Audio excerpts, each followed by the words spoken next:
Hey everyone, Shannon Scott back to you between rainstorms here in beautiful New Orleans, Louisiana, and of course Metarie Cemetery, which is one of the great necropolises of the South, if not the world. Hope you guys are doing well out there, having a beautiful day, maybe dealing with a little less rain than myself. But, if you didn't know that I was in New Orleans, you might actually think that I was in Argentina somewhere, or Cuba, or Montmartre, or Père Lachaise, some country where you have a lot of, let's say, Latin influence or French influence, European influence. But, these, of course, New Orleans, which is just the other New York City, as far as a melting pot goes historically, with a lot of French influence, goes without saying. So we see these very French-inspired vaults, which, I don't know how official we might refer to them, or officially we might refer to them as oven vaults or oven style, but you hear that used a lot. These are some of the fancier variety of the captains of society in New Orleans, a little more decorated than some more common versions of this in quote-unquote lesser cemeteries. But, it was very ergonomic because you had to bury above ground, and yes, these cemeteries, even with that, dealt with caskets floating up and other problems with flooding. But effectively, the most recently deceased person you would place in the top shelf. The insects, the heat would do their things, and the bones would bake downward, or they would rake them out and put them in the bottom. And that's how they did things. And, depending on how many people died at a time, I'm sure that got very complicated and a little Keystone Copish at times. But, there was a lot involved with reordering the bones and, keeping it all, dignified, which, was also had its own challenges, obviously. But in the bottoms, where we find some of the nameplates down at the bottom here, that is where the bones would have dropped to, ultimately collected, and they sorted through them and did what they did, eventually adding the whole nameplates to show how many had been interred there, which is not always like the official count, but it's an attempt at one. But New Orleans, which has a lot of original stuff, across the board as a city, a lot of innovators. The Reynolds family, one of those ironsmith and really manufacturer empire innovative families. And one of the things that is extremely unique to New Orleans in the world of cemeteries are cast iron vaults, cast iron mausoleum or crypts. This is one that was made by an ironsmith or an iron foundry owner, the Reynolds foundry in New Orleans, which was founded by William Reynolds, who died young at 42 years of age. And he was from Ohio originally, found his way down to Mississippi, so he's allured to the South like so many. And in the hours of the Civil War around 1863, we see him learning the iron trade. He obviously becomes a captain inside of his own foundry, and he began to produce these cast iron vaults. And I've never seen a greater collection of them anywhere in the world except New Orleans, so I think this is really unique. If you know differently, please let me know. I've not been to, the whole of Russia or something, but this is a family that had foundries eventually in Moscow in the 19th century, maybe early 20th. They had foundries in, I believe, Havana, Cuba, and that's partly why we find the rope pattern that is almost like acting as a column or a border on the vault itself, to show that, across many oceans they traveled and did business. We see a lot of pagoda kind of Asiatic influence in the Victorian age and in all of the arts, the decorative arts, architectural influence. Particularly, I find some of that influence in the cemeteries like this, where we have almost like a dragon, stylized like dragon, oriental dragon, running the top of the temple here, giving it that pagoda feel.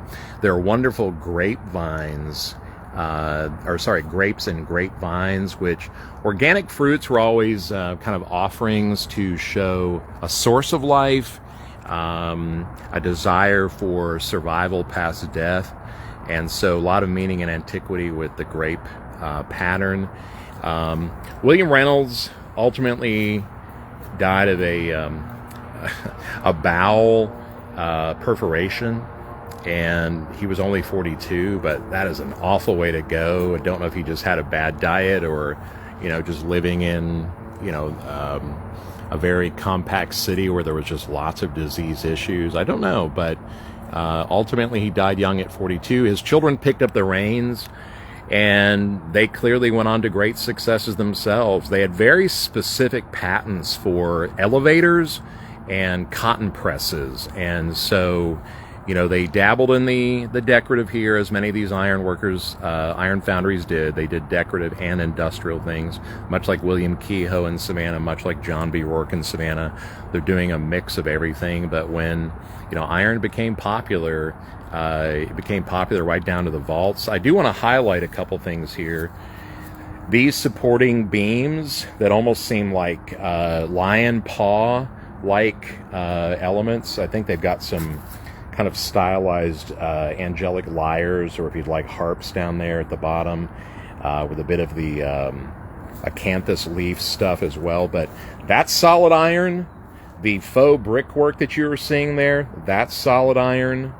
The casket-like sides where there may have been some kind of internment, I don't know, but that has been filled in. So it's like a shell where they've poured concrete to create a foundation, at least from this side here on both sides. It's really heavy duty. I imagine they just filled the whole base there. It's almost like a mold itself. They filled everything to add support and stability. But everything you're looking at there is cast iron, including the urns that are half draped. There's some debate, it seems, whether these were all, painted white to show kind of, like the Holy Sepulchre idea. And by the way, I think this has kind of an Ark of the Covenant, meaning here as well. I think it's kind of styled to look, like a stylized Ark of the Covenant, for all the meanings there. The urns were always half veiled to show a sunrise, sunset idea. I'm going to kind of step over the flooded sidewalk here and just show you the inverted torches. This was kind of a heavy morning idea, but we see the flame still burning, even though it's inverted to show a close of a life, a snuffing of a flame. It's still burning nonetheless. Now, some families would show these upright as if they are still burning, a little more of a celebratory idea. But here we have the inverted torches going all the way around as a motif. There's a little bit more of that close-up of the rope, which has many different meanings, much like all of these symbols. There we see the grapes up there, kind of intertwined with some vining happening around the other iron, decorative ironwork. And this is a door. I mean, you may have picked up on that already, but we see the big hinges there. We see an old key fob that has been painted over, so the door no longer working, but at one time they would have slid back the key fob, that's my term, I guess, and they would have inserted that skeleton key to open this thing up. And I would imagine it was even more proficient at baking the bodies because of the iron.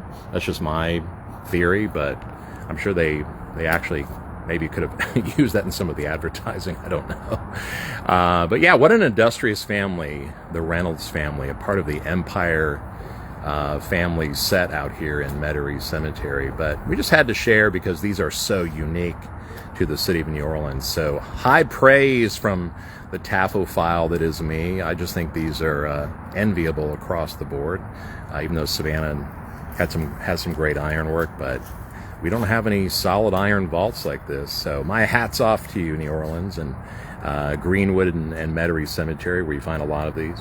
But gang, we've got more great stuff coming from New Orleans in the days to come, particularly on Grave Talks with Shannon Scott on YouTube.